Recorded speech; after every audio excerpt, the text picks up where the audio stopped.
Hello, everybody. Welcome to the Friday live stream. So I have to tell you, there's been a little bit of fear, which has been replaced definitely by greed. So I think some days, and this doesn't happen very often, I think some of us, people in the audience, need a little hopium. So welcome to your Friday hopium video stream. Now, again, I don't do this that much, but I think we have to remember where we've been so we can know exactly where we're going.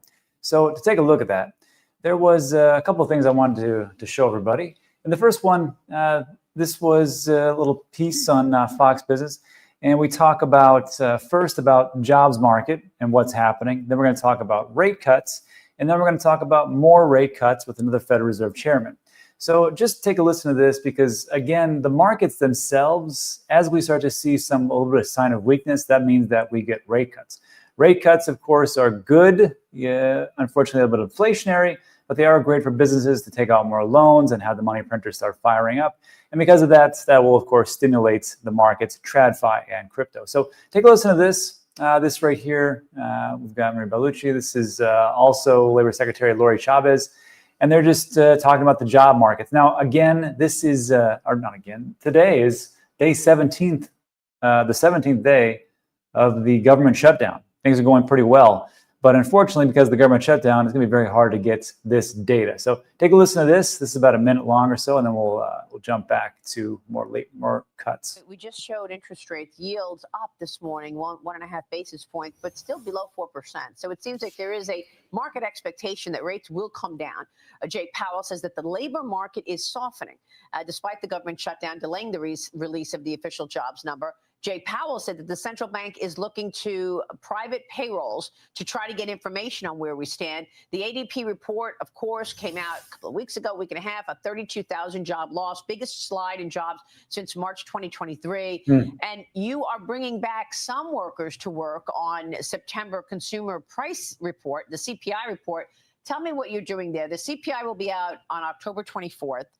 So we'll get a sense of inflation. What about jobs numbers? How would you assess? Absolutely. One of the reports that was delayed is the CPI report, so it's coming out late. Again, with the jobs numbers last month, due to this shutdown, through BLS, the Bureau of Labor Statistics, we have not been able to get out these reports on time. The markets depend on it. Businesses depend on it. So we did see a little uptick in the CPI, but still, under the Biden administration... Great. So before we get into geopolitics and we start talking about actual presidential different persons and different time frames, let's just stick with the data. So that's great. Unfortunately, as far as like job numbers, it's great for the market. It's bad, unfortunately, for the people that lost their jobs, obviously. But that will lead us to rate cuts. And because of rate cuts, again, that's what we are expectations. And actually, for me, I could see where they would actually cut 50 basis points, but it's just a little bit of too much hopium.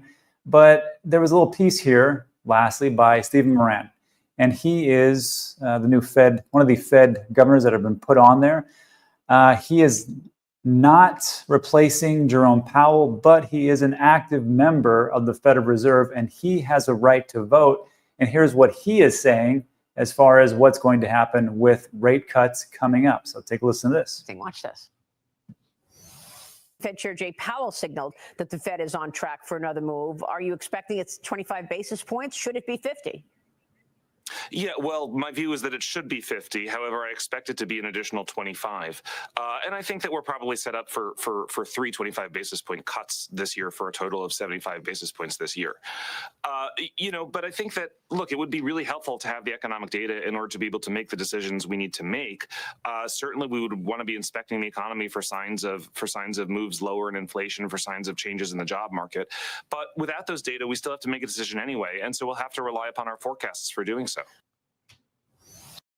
And there we go. So, I mean, look, this is what's going to happen. We're going to get rate cuts. It's going to be great. It's going to be the expectations, unless something majorly changes. And because of that, I think we're going to see still a pretty good Q4.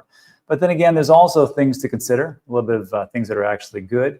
And I mean, we look no farther than Polymarket to see where these rate cuts are going to happen and if they will happen. This is just a great tool, I think, just to see it as far as the wisdom of the crowd.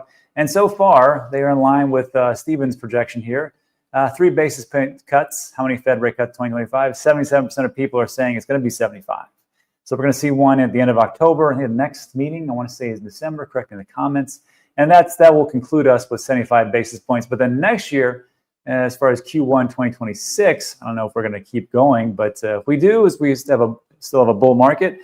We'll probably see more cuts after that. And then, of course, that'll lead to more money printing, and then off we go until we can't print anymore. So there is that positivity looking back. Now, yesterday, as a reminder, we talked about lengthening cycles and how we're actually very close to it. Watch the video yesterday. I want to go over that. This is supposed to be a quick video. And we take a look at the ROI. We can just see that this is where we're going. And then, of course, take a look at, this is Bitcoin cycle bottom, and then the ROI after halving. And it was good information, but I think people a little bit like, hey, is this going to be like a lengthening cycle for another 2, 3, 4 years? That's not what I was saying. I still believe in the Q4 as far as like blow off tops. Post halving years are usually the best years. And as a reminder, I know October hasn't been the Uptober that people were hoping for, but as a reminder, every post-halving year, that's when the magic happens, and it's always November, December.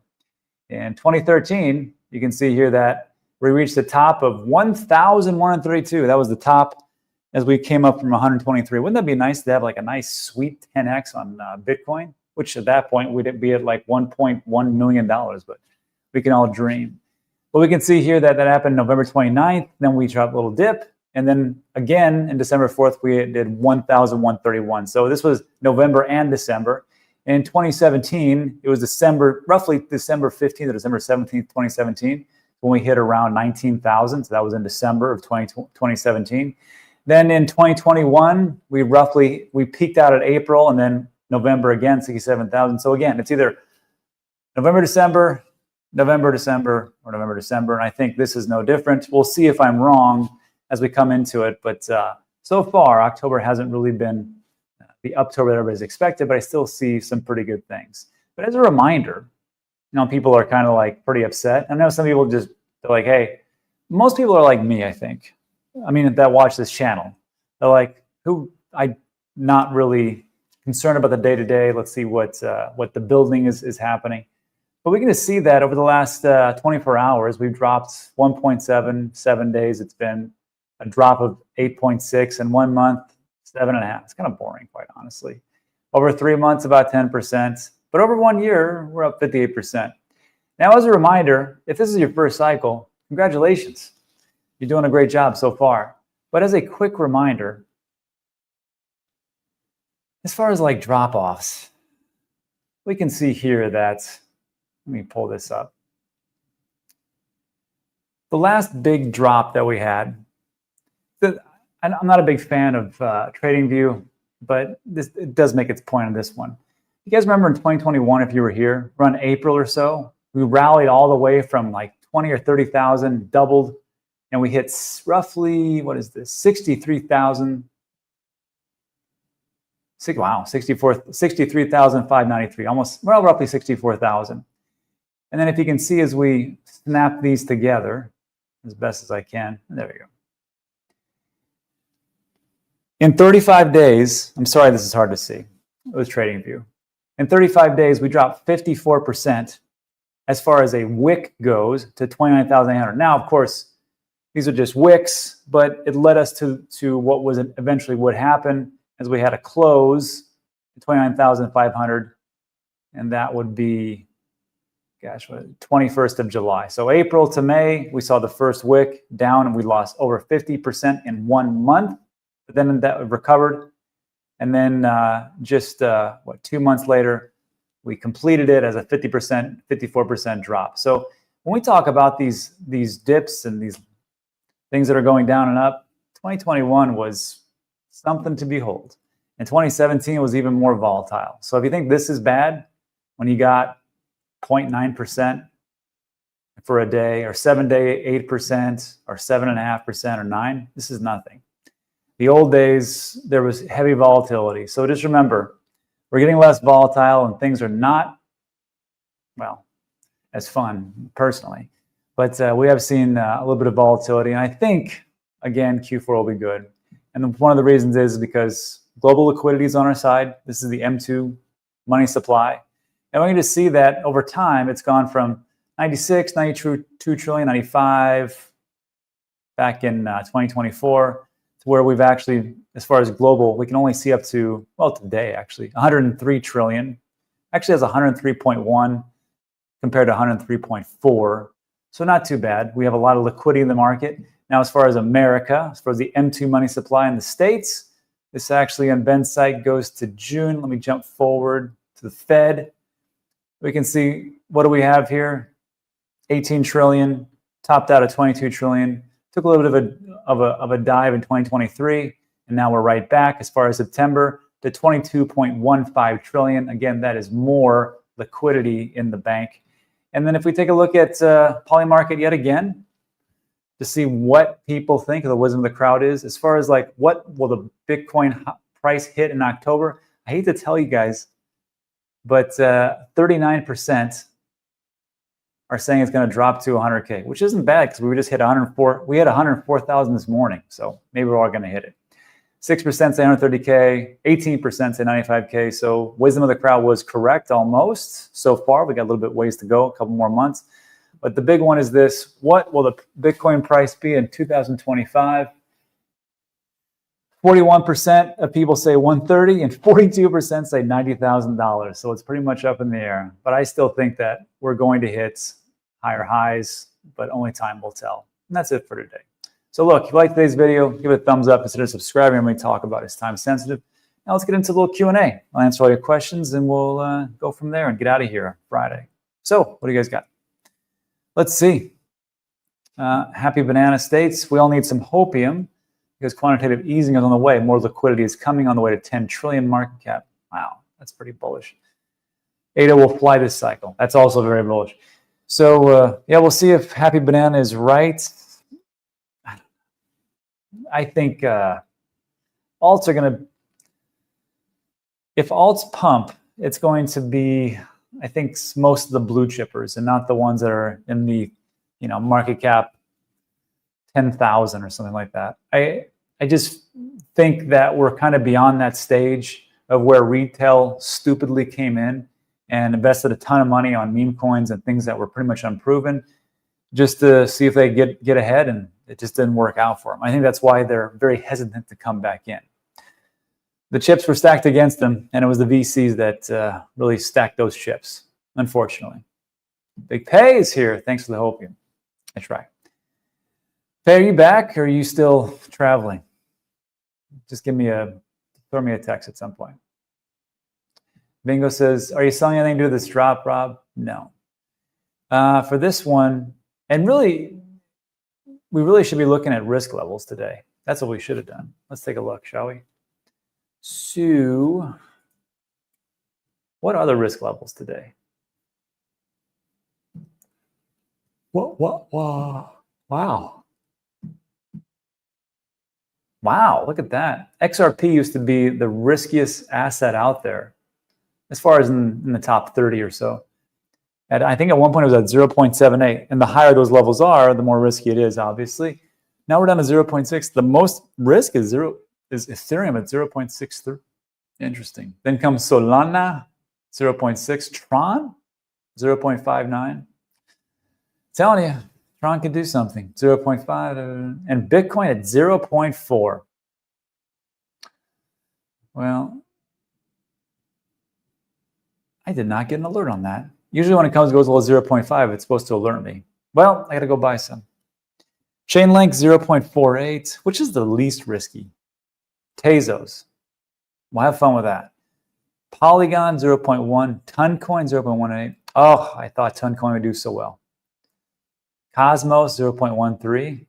And Polkadot, rounding it out, 0.14. Algorand 0.1. Render 0.2. Sweet 0. These all are not as risky, but will they pop off? Well, let's see. But yeah, Bitcoin at 0.4, why not? Anyhow. But no, as far as like selling, no. I have sold along the way. You know, people who watch this channel take profits. Some of them are broke doing that, and rolled into some real estate. But I should have probably sold a little more. That'll be okay. Austin says, I say 121 is the most important position. Sure. Can you cover us a bit about Bitcoin dominance now that Ben is Amsterdam? Hello, everybody. Thanks for jumping in to the Cryptoverse. That was a horrible impression, I know. Let's see.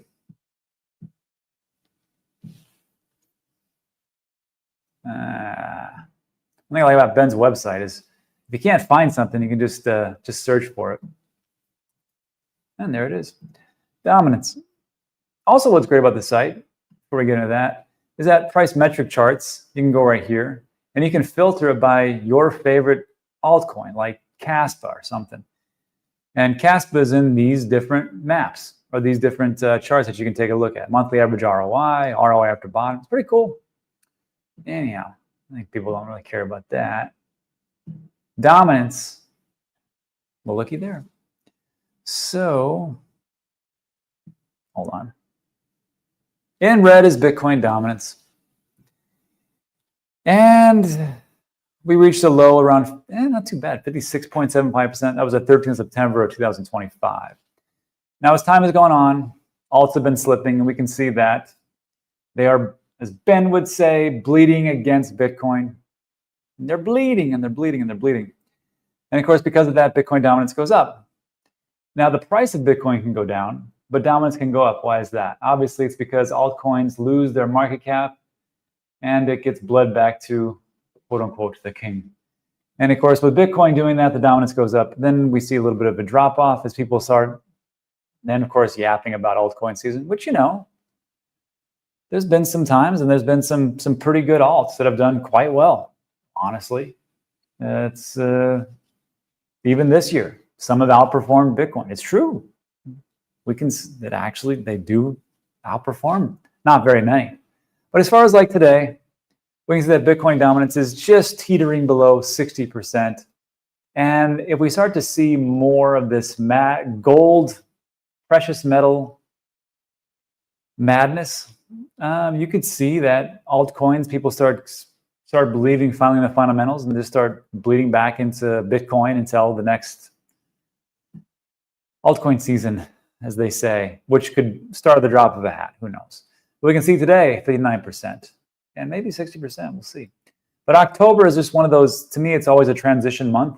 The big stuff happens November, December. But again, if we're chopping sideways in December, we should start worrying, because that's very odd. And then we can definitively say this time definitely is different. All right. Fetch got slammed when Ocean Protocol left the project. Oh man, that's a shame. Didn't know that. Any Hopium for Fetch? Sure, it's an AI play. And AI is in the news, and everybody talks about it, along with gold and silver. Have you seen those lines for gold and silver? Unbelievable. There's a theory that the government is allowing that to happen and allowing the gold to run up, as we've got nice, handy reserves. And maybe we will reprice them, although it doesn't seem likely. But that's the theory going around. They want the price of gold to top out, even double from where it is today. I think it's at 4,200. They want it to go, over 7,000. We'll see. Let's see. Thank you. Suffered too long with alts. Maybe this is the cycle where people just say, you know what, Bitcoin or nothing. And it is fine. I mean, if you're investing into things, especially since 2022, you be doing really well. Even 2023, getting into Bitcoin, dollar cost averaging, been doing quite fine. Need Elon to find gold. No, friends. Eyes only, what do you think about Alio? I have no idea what that is. 2021 was brutal. It was William. William knows. Just up and down, a lot of volatility, a lot of money to be made. But I mean, like 10% drops. I know it seems awful, especially if we take a look at like gold and we say, wow, the last month or so, the inflow for the market cap of gold was roughly $4.2 trillion, which is almost double the market cap of Bitcoin, which is 5 trillion. You're like, why couldn't that have flown or flowed into Bitcoin. Just didn't. And people believe in, for whatever reason, maybe because they can touch it. They like gold. Tip my hat to all the gold bugs out there. Aman said this cycle will make a lot of new Bitcoin maxes. I believe that to be true.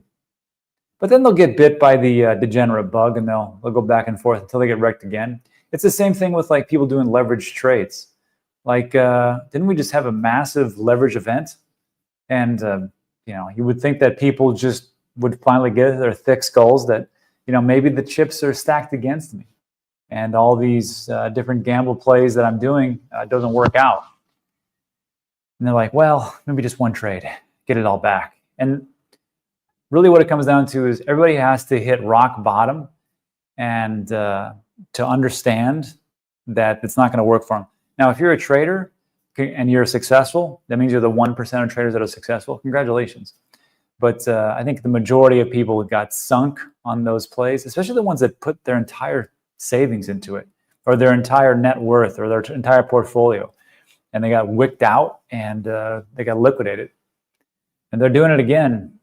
Just stop. And we'll see.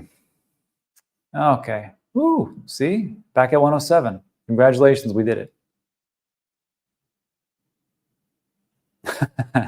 Not your day says, it's funny seeing some people in comment section being F crypto, F Bitcoin, I'm going to stock. Hey, you know, there's nothing wrong with that. If you want to go into stocks, there's money to be made. I know some people are here to change the world. Some people are here to change their bank accounts. It just depends. And I got no problems with people going into the stock market to put their funds into whatever they believe in, whether that be an AI narrative or precious metals or rare earth. I don't know. I mean, go for it. If it's going to be the next big play, sure. But then, you know, people say, but it's Bitcoin or nothing. I'd like it to be. I'd like everything to be into Bitcoin, but it's just not in the cards for everybody. And I'm not here to tell everybody what to do. TS, thoughts on silver passing all-time high? It's about time. I thought silver had a lot more utility than gold itself. You know, we're talking about transistors and microprocessors, but yeah, it's a long time overdue, I think. Jay says, I was already a bit of a Bitcoin maxi with some alts. Once I sold my alts, I'm never buying altcoins again unless they're top 5. Yeah, pretty much how it goes. Cheryl says, Rob, do you think gold profits will rotate into Bitcoin? I don't know. I mean, you would think that people would say, okay, this is... Actually, yes, I do. And I think where it's going to come from is, like, usually what happens is retail piles in towards the end, right?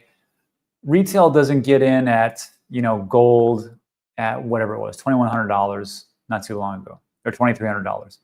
They don't get in at that point. They get in right now. And that's why you see those videos of people having long lines to get in and buy gold bullion. Because they're not the people to say, okay, I'm going to have a investor mentality.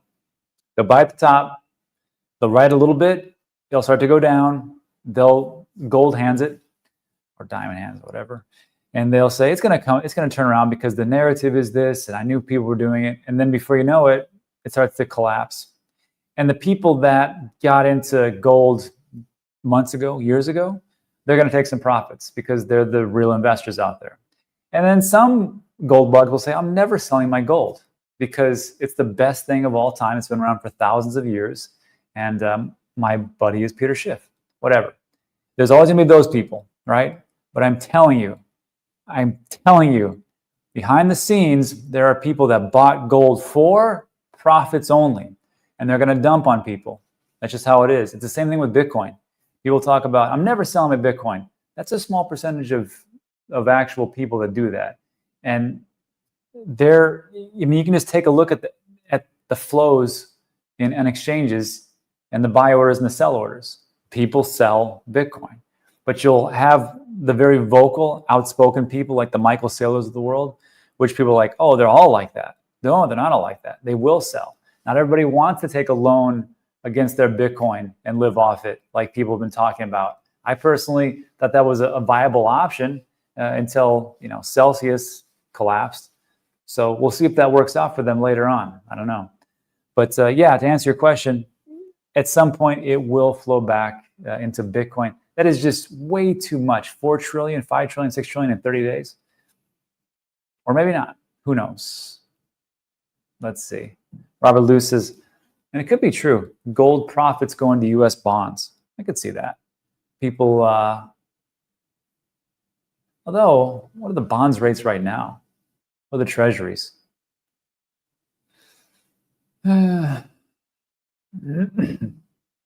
Ooh, Jay said I sold my gold to buy more Bitcoin at the start of 2024. Might be rewarded later. We'll start with 2024. Gold, I wonder how that looks. Let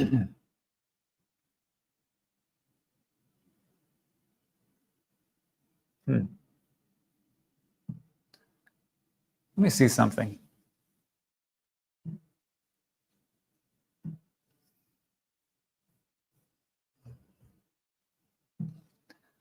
Let's say Jay here sold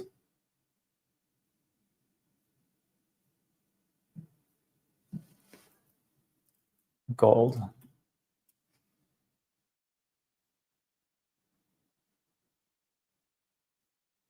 I hate this one. Gold.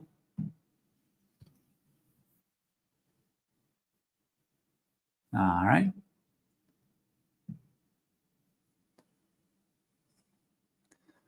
So let's say it was $2,000. Let's keep everything even, right? Gold 2076, January 1st, 2024.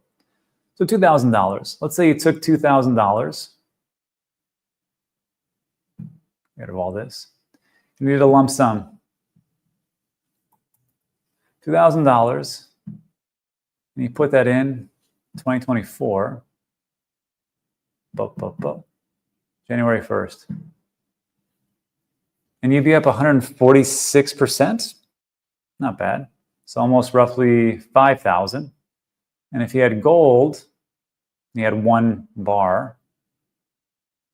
Yeah, congratulations, you outperformed gold and you didn't have to do anything. So not too bad. Don't feel bad about it. Okay. Verhoofdy. Ed's here. Rob, can Bobby save us? Bobby can't even save himself. I like to think people aren't such idiots who don't appreciate free quality comments or stuck driving or something so they can hit the like button. That's okay. People do as much as they can do. Carl Mann says, you selling your alts as quarter no matter what? Or are you still waiting for the top indicators? I have to have some indicators to flash. I'm not just going to sell into weakness. It's not my forte. But it's been a long time. I'd like to sell these things. We'll see. Howell T says, I'm freaking out. Howell, this is the good way to leave it. Don't freak out. It's going to be okay. Every time I think that there's something like to really worry about, I just take a look back at the history and go, okay, well, what's happening in the macro? How much money printing is actually being done? Are we cutting? Or are we not cutting? And how fearful are people? Right now, we're at pretty much extreme fear. So I'm like, this is probably a good time to buy a little bit if I wasn't buying so much before. Every time I think there's gonna be some kind of bad omen, I just take a look back and go, how bad has it been in the past? Oh, this isn't the worst? Okay. Then we just go forward. The same thing happening over and over again. It's just the same stuff. That's it for today. So everybody, yeah, extreme fear. That's it for Friday. I think we should step away from the charts, go enjoy our lives, go touch grass or sand or snow or something like that. Hey, Paige just text me. That's it for today, everybody. Thanks so much for stopping by, hanging with me for almost 30 minutes, and I'll see you guys mañana. Don't freak out. It's going to be okay. See you guys in the next one. Adios.